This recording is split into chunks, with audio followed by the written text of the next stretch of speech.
teleserye with Jenny. May nagawa na ba kayo? First time yung First time. First time, ikaw, Mike? Parang wala. May nagawa na po kami yung movie. Ba yung Love Struck? Love Struck, pati Love to Love, mga ganun. Pero teleserye, never pa. Never pa pa. Ayun, so first time pala. So, kumusta naman na, katrabaho si Jenny Lee for the first time sa teleserye?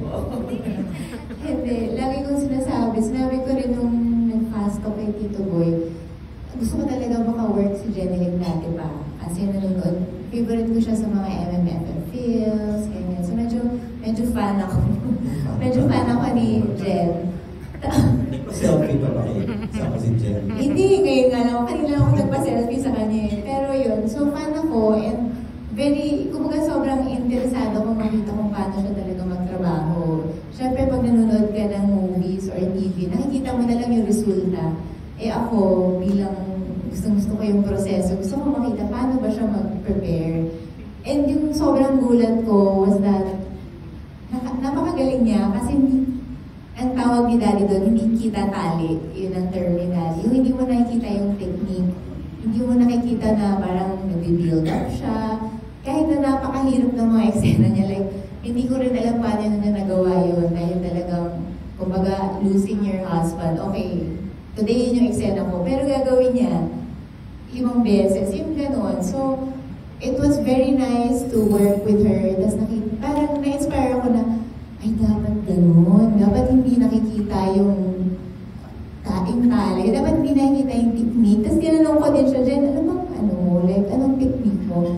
Tapos sabi niya, tumitingin ako sa mata mo. Oo, kasi sa kanya ako kumukuha. Pasalamat ako, best friend ko siya. Kung hindi ko na lang gagawin ko. Baka nabaliw na ako.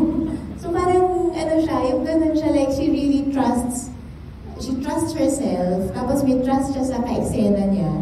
So parang ako din, nape-pressure na parang hindi ako pwedeng, hindi porkit wala sa script na hindi naman ako iiyak, wala ako sa eksena. Parang I always make sure na kung sakaling sa akin nga siya kumukuha, meron naman siyang mahuhugot. So yun, very, very happy ako talagang maka-work siya. Diba? Ang anak ni Johnny Delgado, tulad niya na pressure. Kay Jenny Lee Mercado. Thank you for my lashes, Johnny. Ayun, kay Mike naman,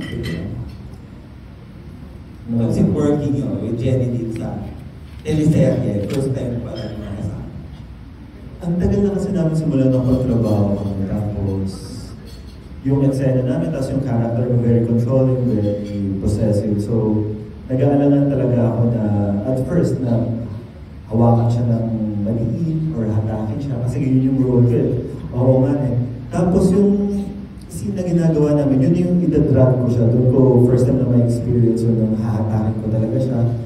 Tapos after that, nalaman namin, buntis ka na.